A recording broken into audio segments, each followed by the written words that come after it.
Guys, সবাই কেমন আছো? আশা করি খুব ভালো আছো। আর আমিও আছি খুব ভালো, কারণ আমি এসেছি বাবার বাড়িতে ঘুরতে। তো বাবার বাড়িতে এসেছি, আর মামা বাড়ি আমার পাশাপাশি, মানে মামা বাড়ি বাবার বাড়ি দুজনের বাড়ি পাশাপাশি।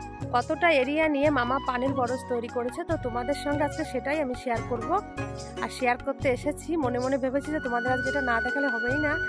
তো আমার মামা কি সুন্দর পান চাষ করেছে, তোমাদের দেখলে একদম নজর লেগেই যাবে। তো দেখো কতটা এরিয়া নিয়ে মামা পান চাষ করেছে। তো আমি ভিতরে ঢুকবো এখন, তোমাদের ঘুরে ঘুরে সব কিছুই দেখাবো, তোমরা দেখতে অবশ্যই পারবে। আর আমার তো পানের বরজ খুব ভালো লাগে, অনেকবার এসেছি, তো ভিডিও করব করে আর করতেই পারিনি, সময় হয়ে ওঠেনি।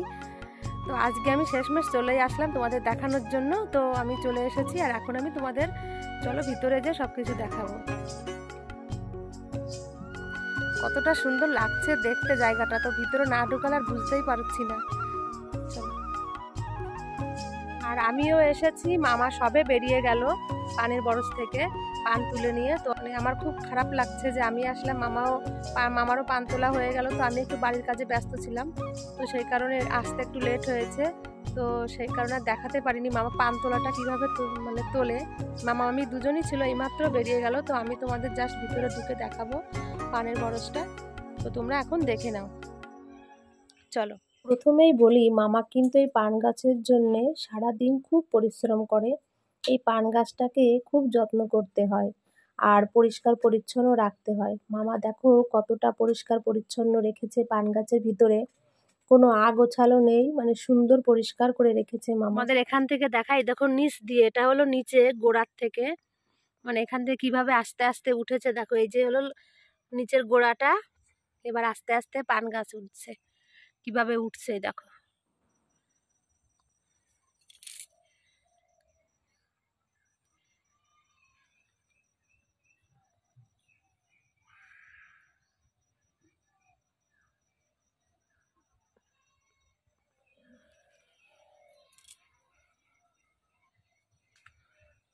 মামা অনেকটা জায়গা নিয়ে পান চাষ করছে, অনেকটা জায়গা নিয়ে।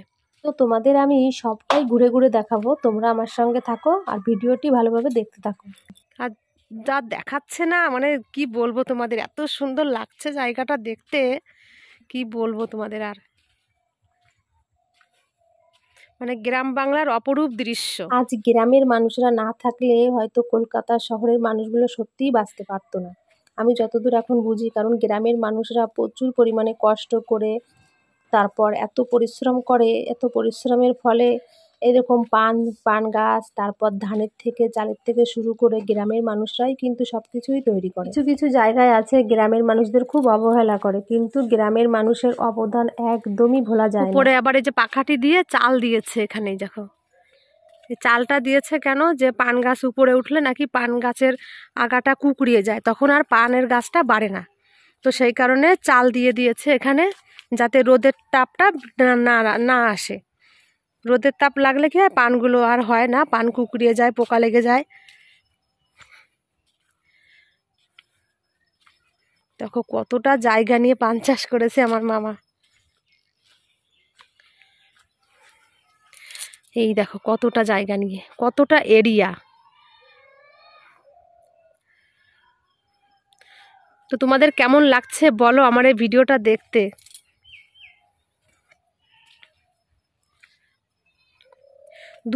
দু সাইডে আছে, এই একটা সাইড আর এই একটা সাইড, মাঝখান দিয়ে আমি হেঁটে যাচ্ছি।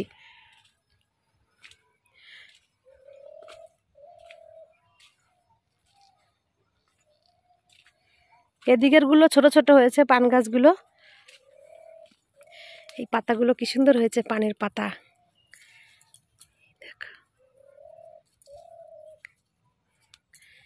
এই রোদ পড়লে কি হয়, মনে হয় রোদ পড়লে পান পেকে যায় সম্ভবত, ওই জন্য চাল দিয়ে রাখে। আমি শিওর বলতে পারছি না, আমি কোনোদিন চাষ করিনি, আমি জানি না। এগুলো মামার কাছ থেকে শোনার দরকার ছিল, কিন্তু মামা তো এইমাত্র বেরিয়ে গেল, তো মামার কাছে আর শুনতে পারিনি।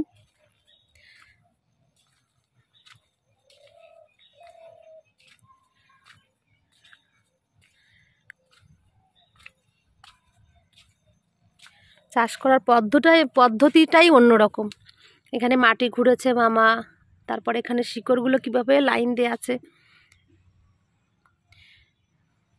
এতে খাটনিও হয় প্রচুর, সারাদিন পরিশ্রম করতে হয় এখানে। এই পান গাছটা এতটা পরিষ্কার করে রেখেছে এখানে, দেখছি যে কোনো একটা অন্য গাছ এখানে নেই, শুধু পানের গাছটাই যা শিকড় থেকে উঠেছে, কিন্তু আদার্স কোনো গাছ আমি দেখতে পাচ্ছি না। মানে তাহলে কতটা পরিষ্কার করে এখানে রাখতে হয়। মামার তো মনে হয় সারাদিন খুব কষ্টই হয় চাষ করতে। আরও একটা জিনিস আমি লক্ষ্য করে দেখেছি, এই গাছ একটা পান গাছ উঠেছে আর একটা গাছের সঙ্গে বেঁধে রেখেছে, যেমন পাটকাঠি হোক, কুঞ্চির ডগা দিয়ে দেখো কিভাবে একটা গাছের সঙ্গে বেঁধে বেঁধে রাখছে। তাহলে কতটা কুঞ্চি প্রয়োজন হয়েছে এখানে, একটা পান গাছের সঙ্গে জয়েন্ট করে উপরের দিকে তুলে দিয়েছে। তো এই সমস্ত করতেই তো সারাদিন প্রচুর টাইম লাগে।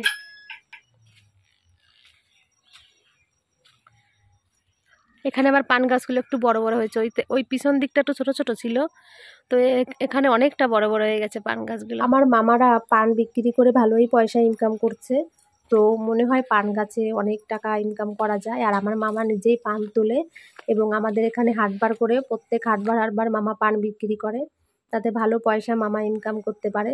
মামার কাছে আমি শুনেছিলাম অবশ্য, তাই মামা বলছিল। তো যাই হোক, পানের বরস তোমরা দেখলে, এখন চলে যাব মামা মামি দুজন মিলে কতটা পান ছিল, তো সেটা তোমাদের আমি এখন দেখাবো। চলো, এই দেখো এখানে যে কতটা পান মামা মিলে দিয়েছে পার্টির পরে। আজকে আমাদের এখানে হাটবার আছে, তো মামা এই পানগুলো নিয়ে এখন বিক্রি করতে যাবে। বিক্রি করলে ভালো টাকা মামা ইনকাম করতে পারবে, আর অনেকটা পান তুলেছে। তো আমার ভিডিওটি তোমাদের কাছে কেমন লেগেছে তোমরা কিন্তু আমাকে বলতে একদমই ভুলবে না। আর খুব ইচ্ছা ছিল তোমাদের সঙ্গে এই পান গাছের ভিডিওটা তোমাদের সঙ্গে আমি শেয়ার করব, তা আজকে আমার সেই ইচ্ছাটা খুব পূরণ হয়েছে। আর এখন আমার ভিডিওটি আমি এখানেই শেষ করছি। তোমরা সবাই খুব ভালো থেকো।